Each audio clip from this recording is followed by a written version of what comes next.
Olá, está começando o AB Solar Inside. Que bom estar com você novamente aqui, diretamente dos estúdios em São Paulo, na capital, com transmissão ao vivo pela internet. Hoje vamos falar sobre mercado livre de energia. Se você quiser se aprofundar nesse tema, assim que terminar o programa, não deixa de acessar o nosso canal no YouTube, o Fala AB Solar, na playlist do Inside, porque tem muita coisa bacana por lá. E eu lembro também que o nosso programa tem espaço para interação. Basta colocar a sua pergunta no chat, que a equipe da AB Solar vai selecionar e encaminhar para eu ler aqui ao vivo. Pode perguntar para um dos convidados ou deixar a pergunta aberta para que todos respondam. O anfitrião deste programa é a empresa Genix, que tem uma mensagem para vocês. Vamos ver.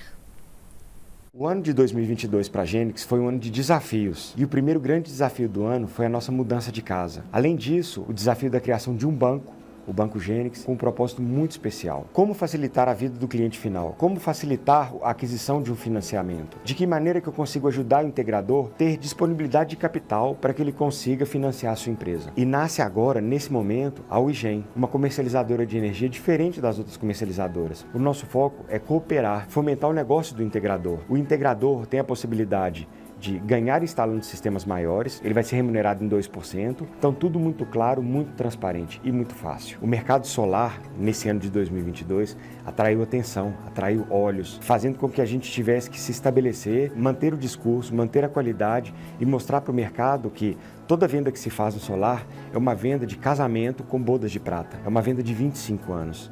E o que a gente quer e o que a gente entende é que a gente está criando uma empresa para que daqui 25 anos eu ainda consiga suportar os meus clientes.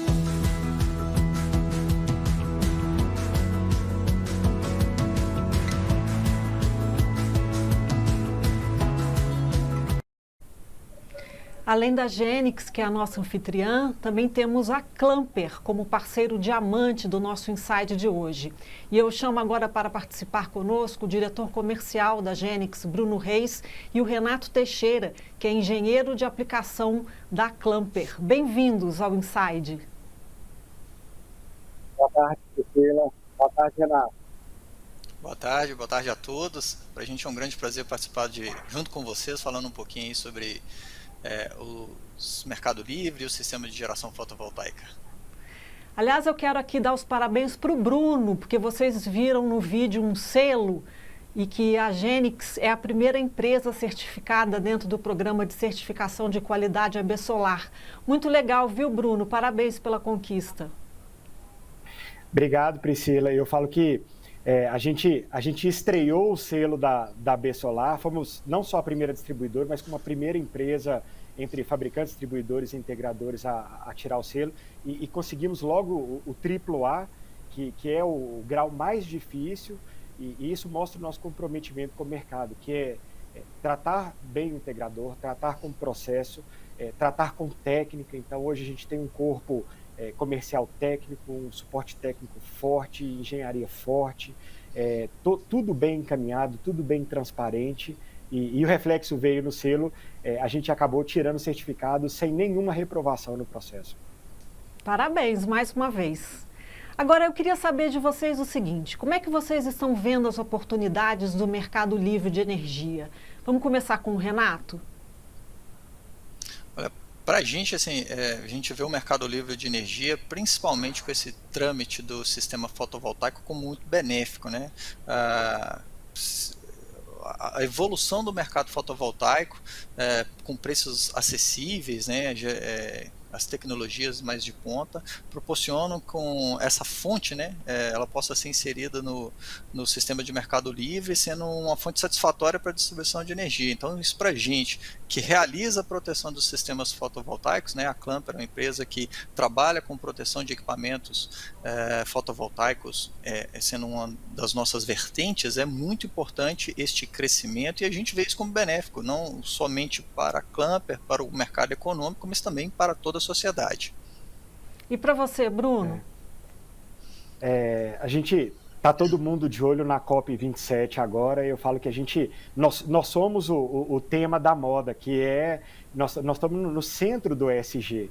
Eu olho o Mercado Livre com muitos bons olhos. Hoje o mercado está restrito ainda a quem tem uma carga muito alta, mas a gente já está olhando logo ali no horizonte da frente e vendo que o Mercado Livre vai chegar até nós, consumidores residenciais e comerciais, como já é em outros países.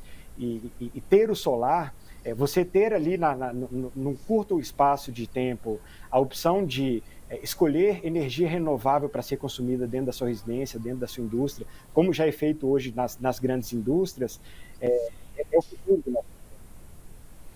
Tá certo. Obrigada por enquanto a vocês dois. O Renato e o Bruno vão voltar com a gente no segundo bloco desse programa para participar do momento de interação.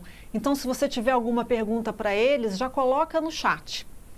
E vamos começar a aprofundar o tema do Mercado Livre de Energia. Eu convido para entrar na conversa dois executivos que sabem tudo sobre a ACL e a ACR. O Márcio Tranin, vice-presidente do Conselho de Administração da AB Solar. Bem-vindo, Tranin. Quanto tempo? Aqui de novo, compartilhando aqui esse AB Solar Inside com você. 2 anos que não nos vemos, né, nesse ambiente. Enfim, prazer aqui falar um pouco mais desse tema tão interessante e necessário. E Gustavo Vajda, também que é Head de Desenvolvimento de Negócios e diretor da Canadian Solar. Bem-vindo, Gustavo. Obrigado, prazer participar de novo.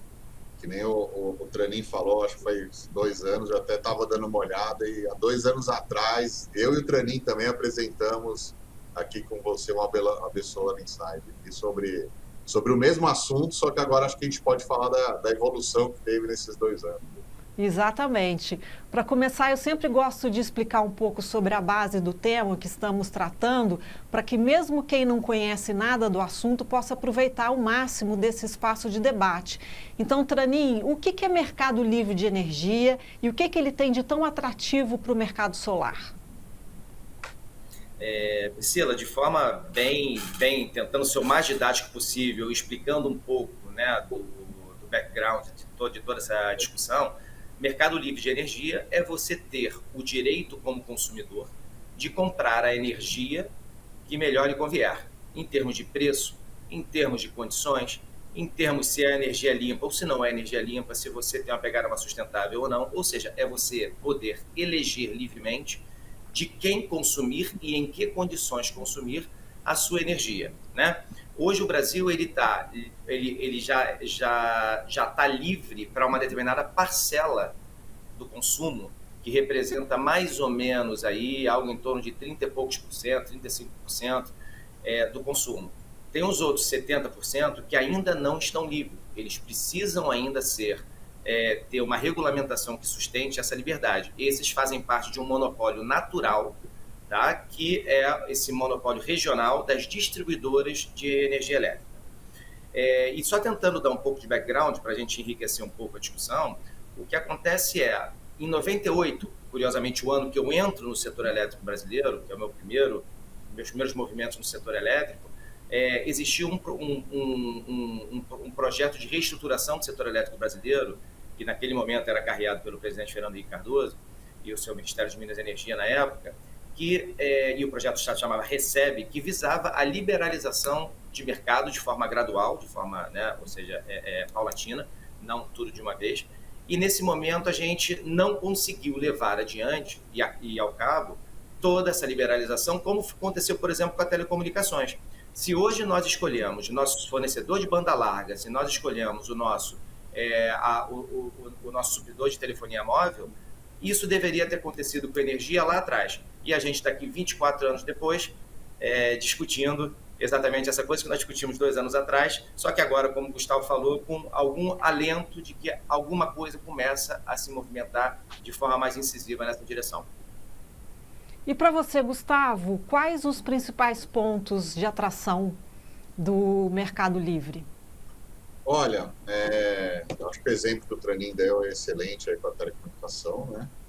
Então, essa abertura de mercado te leva a ter mais opções, mais concorrência, e mais concorrência se traduz em melhores preços, tá? Ou a liberdade de você querer consumir energia renovável de uma fonte fotovoltaica, tá? Então, com essa abertura do mercado, vai surgir muitas oportunidades, muitas empresas oferecendo serviços, tá? Está previsto, se eu não me engano, para 2028 essa abertura total aí do mercado. 2024 já está prevista a entrada aí de todos os consumidores de classe de tensão A, já é uma abertura bem relevante, tá? Eu acho, assim, a gente já ouviu essa história antes de abertura, mas aparentemente dessa vez agora tá mais concreto aí, deve acontecer. Então, essa abertura aí vai trazer muita oportunidade de mercado, muita transparência para o consumidor, que vai acabar se traduzindo em melhores preços, uma energia mais barata e mais limpa para todos. Bom, como o Gustavo falou, há exatos 2 anos nós fizemos aqui no Inside uma série com 3 capítulos sobre ACL e ACR. Naquela época nós falamos sobre a enorme vantagem da Solar em desenvolver soluções diferentes, adaptáveis às necessidades de cada cliente. Falamos também sobre contratos de longo prazo que estavam sendo feitos naquela época. E falamos de desafios como os de conexão. Márcio Tranin e Gustavo Vajda participaram dessa nossa série, como nós já falamos aqui. Então eu gostaria agora que vocês fizessem um balanço do que evoluiu de lá para cá. Quem pode começar? Eu posso começar, tá? Sem problemas. Bom, a conexão, como a gente tinha previsto, né, há 2 anos atrás, era um desafio. Acho que está um desafio ainda maior, tá? A conexão tá bem restrita no Brasil, tá? Por um lado é bom, porque quer dizer que tem muito projeto de energia entrando aí no mercado, mas também gera uma restrição ao crescimento, tá? Hoje eu diria que um dos fatores que restringe um pouco o crescimento da geração, não só solar, quanto de outras fontes também, é a conexão, tá? Ainda a gente tem uma incerteza muito grande, uma restrição. Em algumas regiões do Brasil você tem corte de geração que impacta muito o gerador e gera uma incerteza muito grande, tá? O governo está se mexendo, tá tentando aí melhorar a certeza aí pro gerador, que acaba traduzindo em mais competitividade, tá? Mas ainda acho que vai levar um tempo aí para a gente colher os resultados, tá? Mas eu diria que ainda continua como grande desafio e diria que está até um pouco mais sério do que 2 anos atrás. E para você, Tranin? Concordando com o Gustavo na parte da conexão, mas eu gostaria de, enfim, e realmente eu acho que isso hoje é um tema, como já era antigamente, a gente continua com esse tema, ele é um tema recorrente, não é uma exclusividade do setor elétrico brasileiro, ou seja, conexão é gargalo em todas as economias que pelo menos eu tenho trabalhado nos últimos anos. Agora, eu acho que alguns aspectos eles melhoraram, né? Hoje nós temos uma consulta pública do Ministério de Minas e Energia já estabelecida, se não me engano o prazo de contribuições já foi inclusive encerrado agora no início de novembro, que estabelece a forma dessa abertura, né? A gente aqui trabalha, a gente sabe que abrir o mercado até o último cliente residencial pequenininho não é uma tarefa simples. Existem desafios legais e regulatórios que têm que, de alguma forma, ser superados. E essa consulta pública ela estabelece, como o Gustavo bem mencionou, um cronograma, né, que a partir de janeiro de 2024, todos os clientes de alta tensão serão livres. A partir de janeiro de 2026, todos os clientes de baixa tensão, à exceção de rurais e residenciais, serão livres. E a partir de janeiro de 2028, todos os clientes do Brasil serão livres. Ou seja, está estabelecido hoje uma data. Essa data é janeiro de 28. De janeiro de 28 em diante, nós temos aí 6 anos para poder performar, fazer todo o arcabouço regulatório, suportar essa migração em massa que vai acontecer, criação de comercializador varejista, que serão os representantes dessas pequenas unidades consumidoras para poder comprar energia, sair desse monopólio, né, que nós temos hoje das distribuidoras, poder comprar energia ao preço e nas condições e na tipologia de tecnologia que melhor enquadre para cada um. E isso faz com que pelo menos com esse cronograma estabelecido, faz com que pelo menos a gente vislumbre um futuro um pouco mais certeiro do que o que a gente tinha há 2 anos atrás. Há 2 anos atrás nós tínhamos muitas conversas, muitas discussões, mas hoje nós temos uma consulta pública já lançada, um esboço de ideia do Ministério, que vai naturalmente sofrer algumas revisões, porém eu acho que agora não escapa mais, ou seja, se antes nós tínhamos uma dúvida se era um se, hoje a gente acredita que é um quando. Tá? Eu acho que isso evoluiu.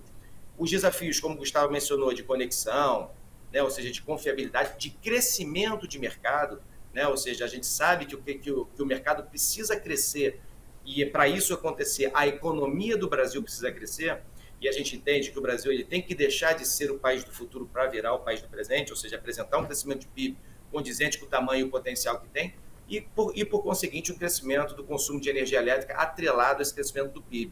Isso vai fazer com que o mercado livre, de fato, exploda e a tecnologia fotovoltaica, que é a mais adequada a esse tipo de mercado, possa finalmente alcançar aí os níveis que nós temos em outros países, com muito menos recursos que o Brasil, por exemplo. Ô Gustavo, e como que essa consulta pública pode ajudar o mercado na prática? Olha, ele dá um mercado, dá um norte aí pro mercado, né? Ele mostra as regras, o pessoal tem tempo de se adequar a essas regras, né? Consegue embolar formas de montar modelos de negócio para atender esse mercado, né? E isso se traduz a benefícios, facilidades para os clientes, né?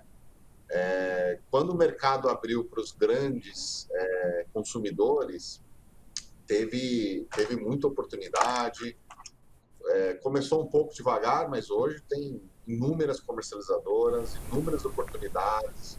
Se o cliente quer fazer um contratinho de 1 ano, quer fazer um contratinho de 1 mês, ele consegue. Se quiser fazer um contrato de 5 anos, consegue. Até de 15, 20 anos, tá? Que às vezes faz direto até com o próprio gerador. Então, ele abre um leque de oportunidade que dá muito benefício aí para o consumidor final, né? Eu quero ter certeza do meu valor que eu vou pagar na energia nos próximos 8 anos. O consumidor consegue fazer, tá?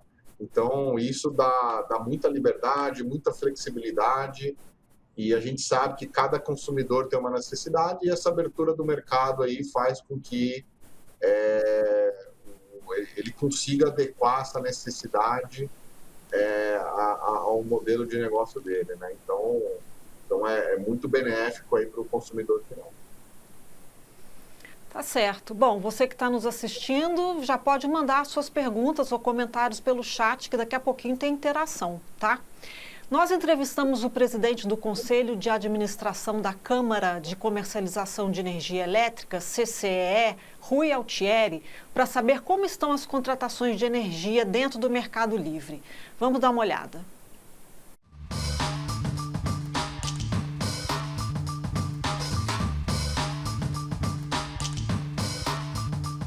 Como qualquer fonte que inicia sua operação no mercado, a fonte solar, no início da sua operação, destinava grande parte da sua energia para o mercado regulado. Em 2019, essa energia era quase que totalmente destinada para o mercado regulado. 98% dela ia para o mercado regulado e apenas 2% para o mercado livre. Hoje, o percentual de energia que é destinado ao mercado livre já é de 38%. Ou seja, em 3, 4 anos, um crescimento fantástico. E a tendência é essa. No médio prazo, a tendência é de um certo equilíbrio entre os dois mercados. Mas no longo prazo, com a abertura do mercado, a redução dos custos, sem dúvida nenhuma, grande parte, se não quase que a sua totalidade da energia da fonte solar será destinada ao mercado livre. Um dado assim que confirma toda essa nossa expectativa. As usinas a biomassa, que já são uma fonte que estão há bastante tempo no mercado, destinam hoje 70% da sua produção para o mercado livre.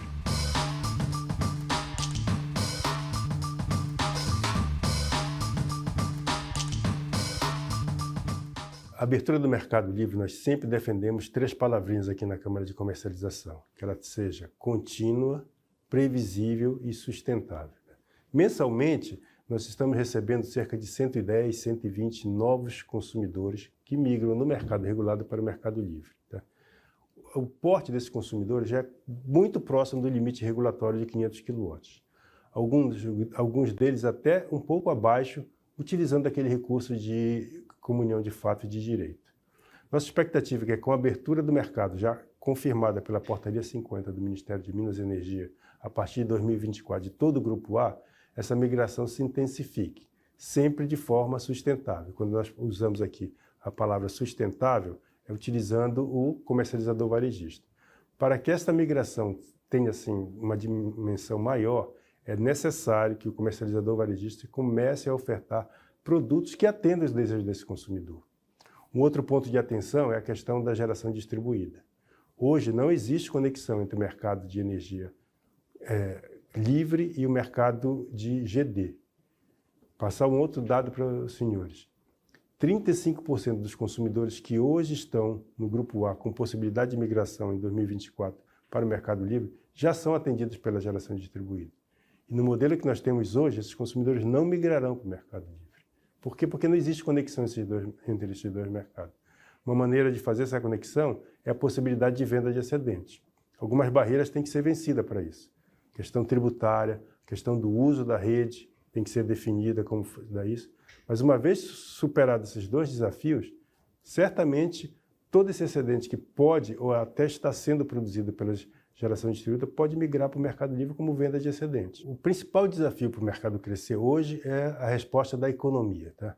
Nossa economia tem que crescer para que os dois mercados, não só o mercado livre, mas também o mercado regulado, cresçam. Hoje o crescimento do mercado livre tem se dado basicamente por migração. Mas como eu dei o exemplo agora há pouco, né, tem um momento que satura isso. A economia tem que voltar a crescer, este é um ponto fundamental, mas também nós temos que fortalecer a figura do varejista. O varejista tem que montar produtos que sejam compatíveis com o desejo desse novo consumidor que está chegando ao mercado livre. Esse consumidor está ávido por redução de custos, mas ele não quer complicação, ele quer facilidade, quer produtos que se adequem à sua realidade. Este é o principal desafio que eu vejo para o crescimento sustentável do mercado livre. E aí, Tranin e Gustavo, o que vocês acharam?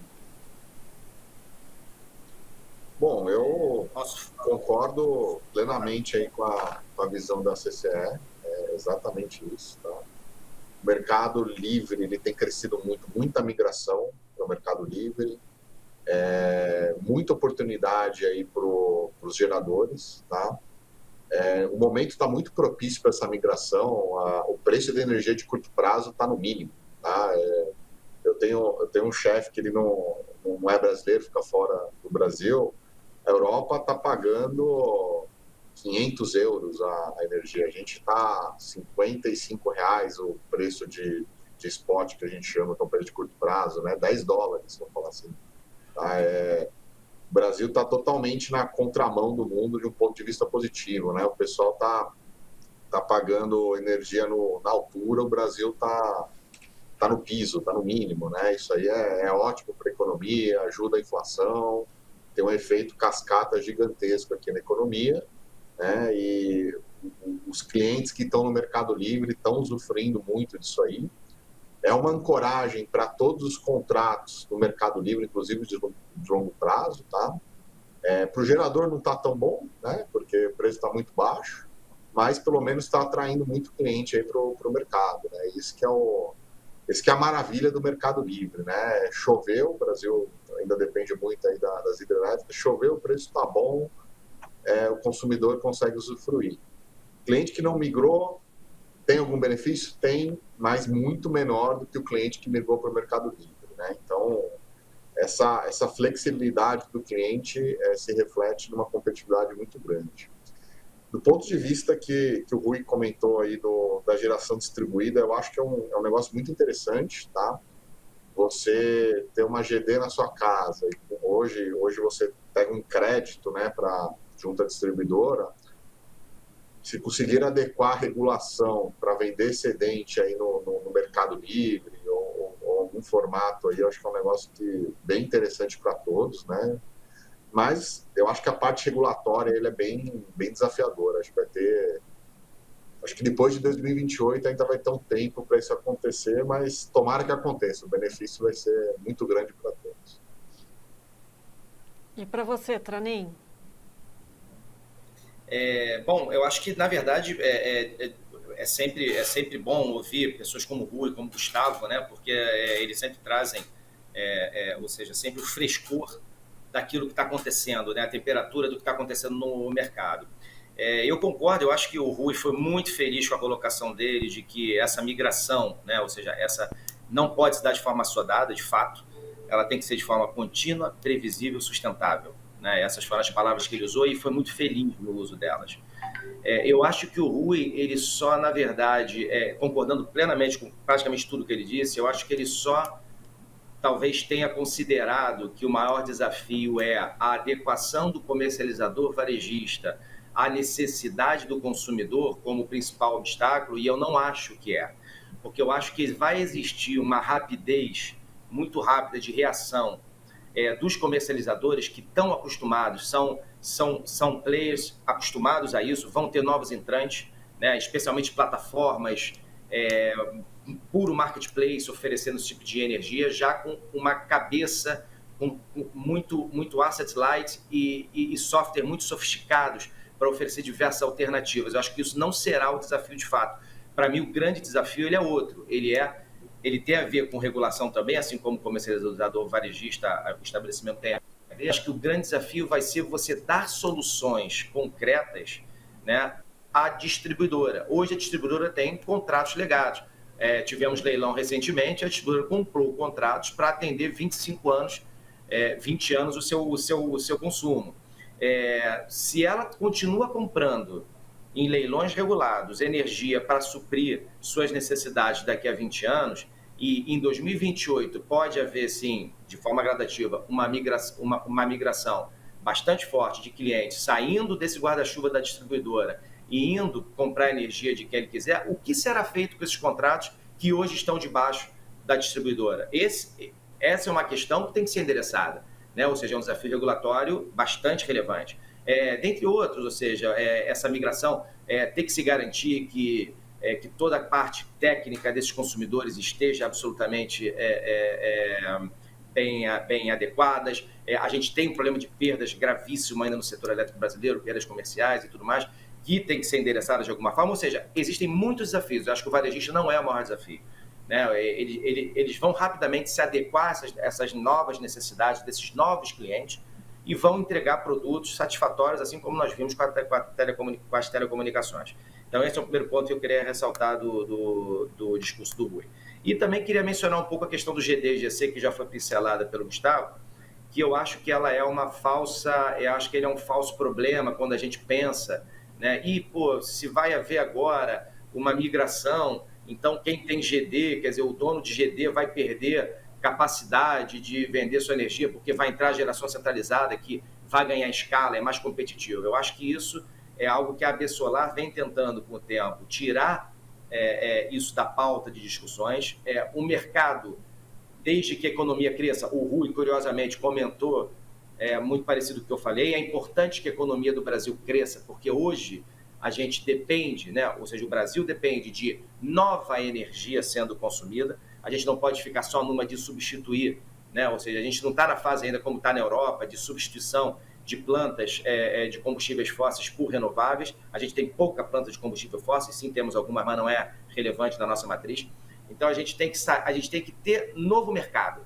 Se o PIB cresce, se a gente consegue 4, 5, 6, 10 anos de um crescimento sustentável do PIB na faixa de 3, 4%, a gente vai ter uma expansão, uma explosão de energia renovável entrando no mercado, principalmente a solar, por ser rápida, por ser mais democrática, por ser mais competitiva que as demais. E isso vai fazer com que tanto o GD quanto o GC tenham seu espaço nesse mercado. Mas para isso a gente precisa que antes seja feito algo fundamental, que já é uma bandeira da AB Solar há algum tempo, que é a correta precificação, a correta quantificação dos atributos de cada tecnologia, né? Ou seja, a GD tem suas características que têm que ser levadas em conta no momento de uma venda de energia, assim como a GC tem, assim como a eólica tem, assim como a térmica a gás tem, né? Todas elas têm a sua contribuição para o setor elétrico, né? Umas dão mais flexibilidade, outras dão menos flexibilidade, mas são mais baratas. Enfim, todas elas têm que contribuir. mas os atributos de cada tecnologia têm que ser bem quantificados, que uma vez bem quantificados, essa disputa ela vai se dar de igual para igual. E aí, tanto o GD quanto o GC vão ter o seu espaço, com certeza, num Brasil grande aí que vai crescer a taxas elevadas nos próximos anos, e se tudo der certo, eu acho que realmente a Solar vai ter um papel de protagonismo nesse crescimento. Tá certo. Eu vou chamar um break rapidinho e a gente já volta. É só um minutinho.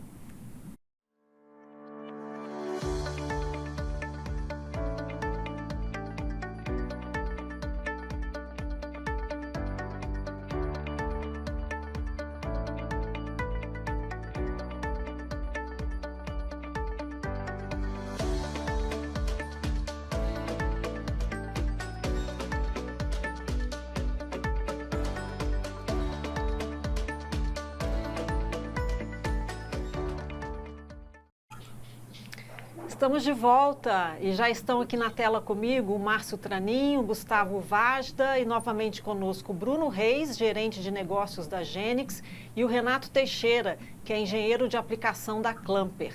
Tem muita pergunta chegando aqui e eu vou organizar aqui para todo mundo responder. Vamos ver se a gente consegue responder todas as perguntas. Primeira da Cauane Xavier, Foco Energia, Tecnologia e Inovação. Como funciona a migração para o mercado livre, eu sendo consumidor cativo? Quem quer responder essa?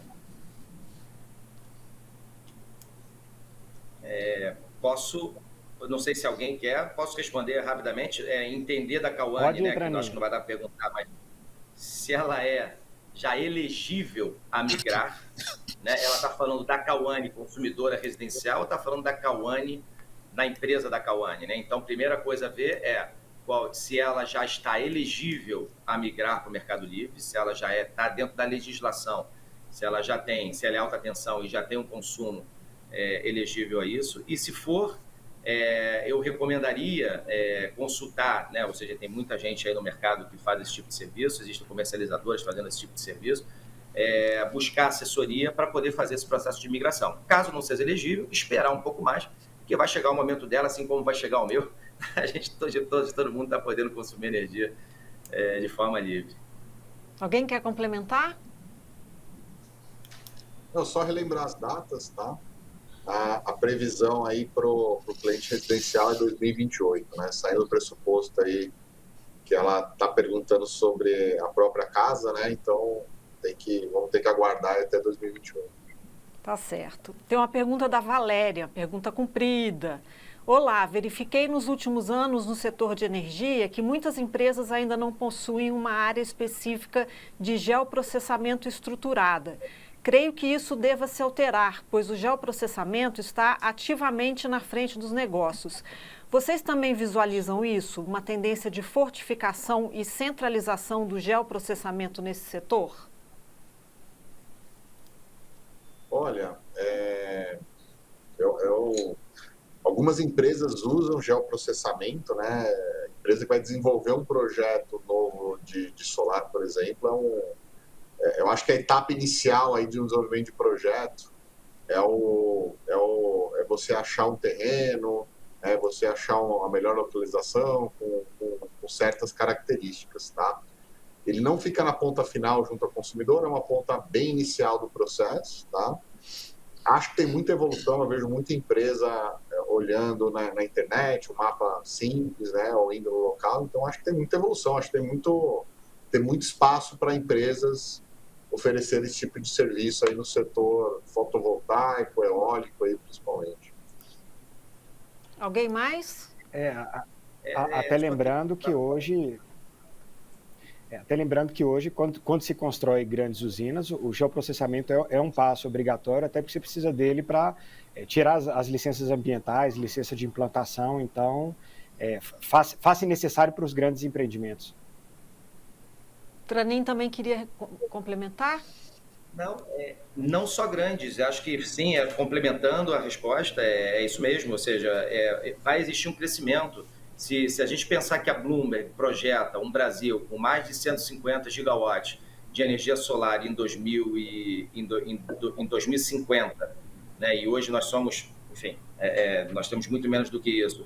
Se a gente entende que isso vai ser uma realidade, como realmente com esse mercado aberto, né, com esse mercado livre aí vingando, e uma expansão das renováveis, especialmente da solar, geoprocessamento, georreferenciamento é condição sine qua non para licenciamento, para você definir bem os terrenos. E o Brasil ele é um país, como a gente expande muito em regiões mais carentes, normalmente é um serviço que nunca foi feito antes. Então, ele tem a necessidade de ser feito para esses steps, vamos dizer assim, de desenvolvimento do projeto, e o Brasil é muito carente nisso. Acho que sim, é um grande filão de negócio se acreditar que realmente a solar vai explodir nos próximos anos. Agora eu tenho uma pergunta para a Genix, para o Bruno, né? Quais as principais diferenças entre os financiamentos para sistemas de GD e sistemas de mercado livre? Quais as dicas que vocês dão para o integrador que quer entrar no mercado livre? O GD ele tem um financiamento mais tradicional, que são linhas tradicionais. E aí você tem o Banco Genix assessorando em toda essa parte de entendimento dessas linhas, e aí você tem N players fazendo essa parte. Então tem o BV, tem o Santander, tem a Caixa, o Banco do Brasil. Quando você parte para a geração centralizada, muitas vezes quem está envolvido nesses processos de financiamento são bancos de desenvolvimento. Então nós estamos falando aqui em Minas do BDMG, nacionalmente do BNDES, até porque a GC ela precisa, e aí até a questão da energia renovável dentro do mercado livre, ela é uma energia incentivada. Então, incentivada ainda por conta de algumas reduções em tarifas, mas também muito na captação do dinheiro que financia esses projetos. Mas hoje existem os bancos de desenvolvimento, todos já têm linhas prontas para poder fazer esse investimento de GC, e capital estrangeiro também, que é um capital que vem muito forte para o Brasil, principalmente agora com a lei, com a segurança jurídica, para poder colocar dinheiro na GC. Agora uma pergunta para o Renato, da Clamper. Quais as principais diferenças de negócios entre os clientes do mercado regulado, GD, e do mercado livre, ACL? Quando a gente fala desses negócios, né, para a gente da Clamper, é uma grande importância esse crescimento, né? Tanto fomentando o acesso dos consumidores do Grupo A como de outros consumidores, para a gente um marco regulatório de crescimento muito expansivo. Então, essas mudanças do setor elétrico contribuem de forma geral, né, para esse crescimento, e esse cenário tende a tornar possível o acesso de todas as classes, né, tornando mais acessível o sistema de geração fotovoltaica. Agora a gente tem uma pergunta do Virgínio, da Certa Retec. Gostaria de saber qual o valor do megawatt-hora praticado atualmente no Mercado Livre. Olha, se você hoje for comprar no mercado spot, né, que é o mercado de curto prazo, você está pagando próximo ao piso, tá? R$55, mas assim, não é a pessoa física que consegue comprar, né? É só os grandes consumidores, tá? Mas a gente está num cenário muito favorável aí para baixar o preço da energia, tá? É o mínimo que pode atingir, tá? A gente está no piso. Por quê? Volume de chuva nos reservatórios, tá? Outubro do ano passado, a gente atingiu um preço médio aí de R$500 o megawatt-hora, tá? Que eu acho que é um preço aí que eu estou vendo no mercado para um contrato de longo prazo aí, que eu considero uma coisa sustentável tanto para o gerador quanto para o consumidor, tá? Na faixa de R$200, eu diria, tá? Seria uma boa estimativa aí de um preço médio aí. Agora uma pergunta do Renato Machado, da Sanergia. Como vocês enxergam a abertura de mercado, tendo como background os contratos legados das distribuídos? Como isso poderia ser tratado, resolvido? Como fica quem não quiser migrar para o mercado livre? Teremos a figura do provedor de última instância? Nesse caso, este supridor de última instância, como fará a compra de energia, uma vez que provavelmente não teremos mais leilão para o mercado regulado? Renato, certo? O nome Renato. O Renato, as perguntas do Renato são interessantíssimas e, nesse momento, bastante difíceis de serem respondidas. Na verdade, isso vai ser fruto de toda a discussão, né? Quando a gente fala dos desafios regulatórios, dessa migração, e eu cheguei a mencionar um pouco sobre isso, os contratos legados são claramente um desafio, né? Para vocês terem uma ideia, vou pegar de novo assim, algo que já foi feito, sem querer dizer que isso é reprodutível na data de hoje. Tá? Lá em 98, quando foi feito aquela primeira abertura para alta tensão pelo projeto Recebe do Fernando Henrique Cardoso, criou-se a figura dos contratos iniciais. O que eram os contratos iniciais? Eram os contratos que já haviam sido firmados. O setor elétrico trabalha com contratos de longo prazo. Contratação de longo prazo, por quê? Porque precisa de financiamento. Novos empreendimentos precisam ser financiados por bancos. Esses bancos acreditam, dada a volatilidade do nosso mercado spot, devido a mais chuva, menos chuva, o nosso preço spot em outubro, como o Gustavo mencionou, passado era 500, hoje é 50. Em um ano, ele caiu tudo isso. Isso se dá porque nós somos um sistema, basicamente, ainda predominantemente hidrelétrico. Então, tem chuva, o preço cai, não tem chuva, o preço sobe. Então, contratação de longo prazo é algo que é quase que um pré-requisito do setor durante todos esses anos. Acho que vai mudar um pouco no futuro, a gente vai começar a migrar para expandir contratos de mais curto prazo, porém ainda é uma realidade.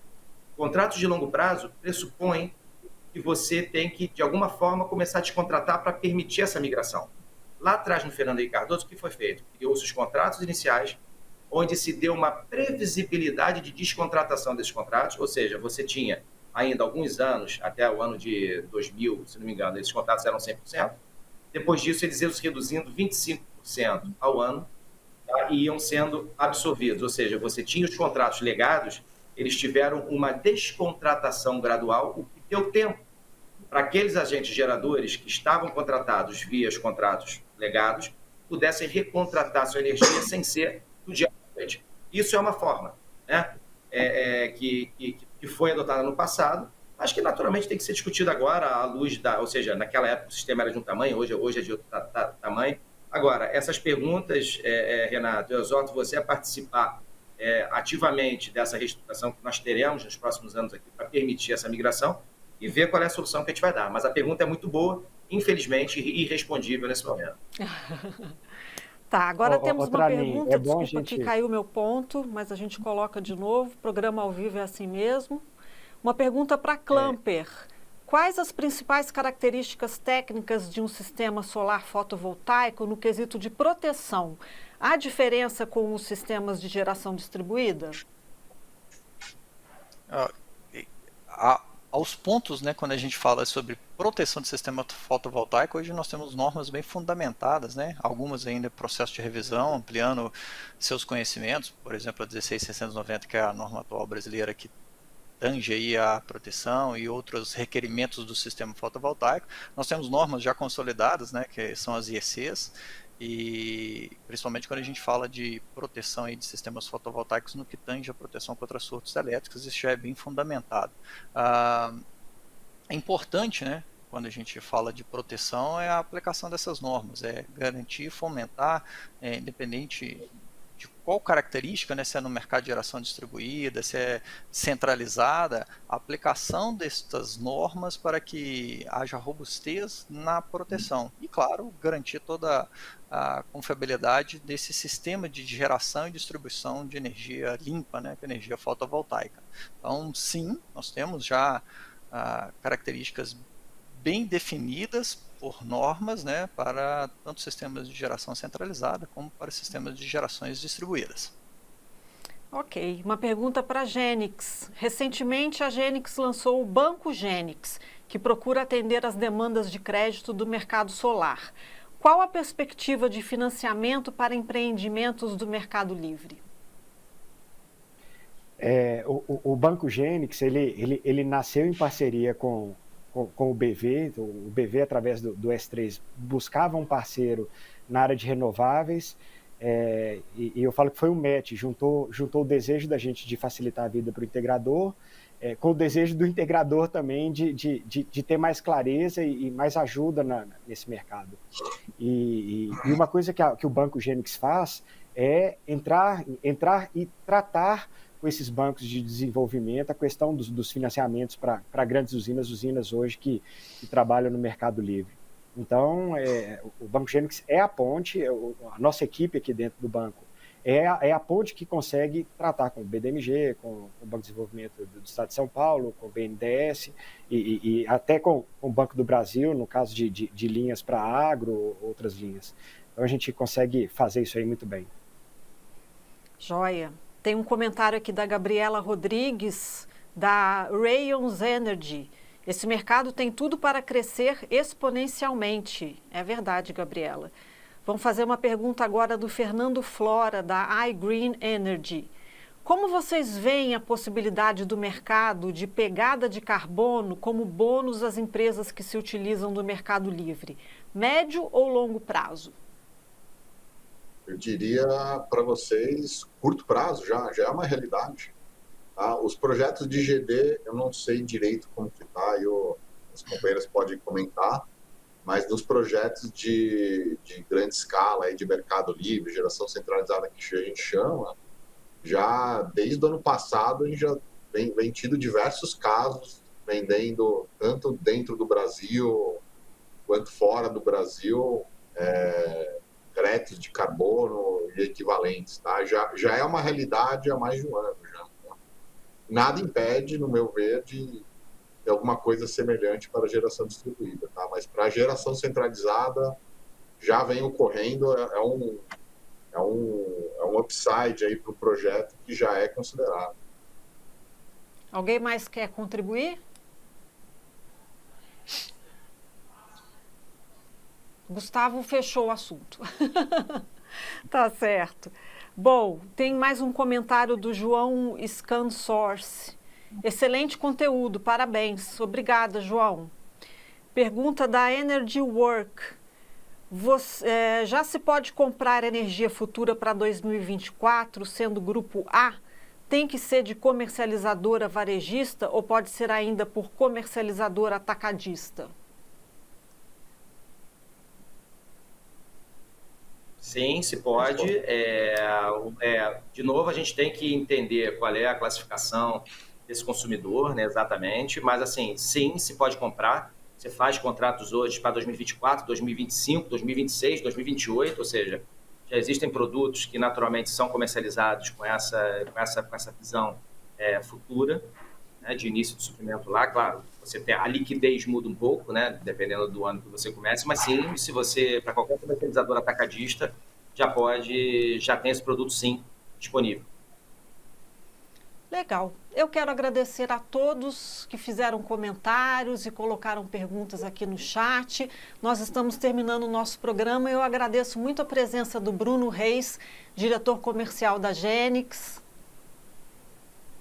Muito obrigado, Priscila. E eu queria aproveitar e convidar todos a ir até o Play Store no Android e no iOS no Apple e abrir sua conta no Banco Gênix. O Banco Gênix é um banco digital, está aí para auxiliar todos do mercado de renováveis. Então, convido todos a baixar o aplicativo e abrir sua conta.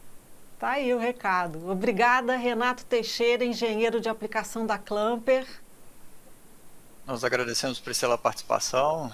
Para nós da Clamper é importante, né, sempre contribuir, não só com proteção, mas também com todo o esclarecimento aí para aplicações dos dispositivos de proteção em todo o mercado fotovoltaico, sendo essa uma fonte renovável, fonte limpa, né, benéfica para a sociedade.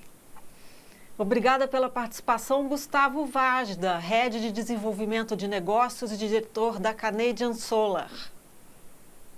Muito obrigado aí pela oportunidade, sempre um prazer aí participar e parabéns aí para todos e para a pessoa em especial aí por mais um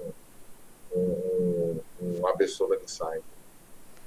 E muito obrigada pela companhia, Márcio Tranin, vice-presidente do Conselho de Administração da Absolar. Priscila, eu que agradeço mais uma vez aí a tua moderação, como sempre, muito competente. Agradeço também aos amigos de bancada pela discussão rica, aos patrocinadores, Genix e Clamper, e convido a todos a também entrarem aí no site da Besolar, quem não é associado, dá uma olhada lá. A Besolar representa o interesse da gente do setor solar fotovoltaico, frente a todos os stakeholders do setor, seja ministério, seja cadeia produtiva, ou seja, nós temos grupos técnicos, discussões bastante profundas, bastante interessantes. Então, quem não faz parte da Besolar, a gente certamente tem um plano correto para você. Você vai pagar o justo para ter acesso a um conteúdo muito rico de informações e tudo mais. Então, por favor, quem não é, eu peço que entre lá e tente se associar. Um abraço a todos. Vem para a Besolar. E muito obrigada a você que nos acompanhou até agora. E eu aproveito para te convidar para estar conosco nos dias 7 e 8 de dezembro, em São Paulo, no Encontro Nacional Abesolar. Nós vamos falar sobre geração distribuída, geração centralizada, armazenamento, usos da solar, além de fomentar encontros e negócios, é claro. Já tem link para inscrição que aparece aqui no vídeo e também na página que você está nos assistindo. Clique lá e inscreva-se. Obrigada novamente e nos vemos no Encontro Nacional. Até lá!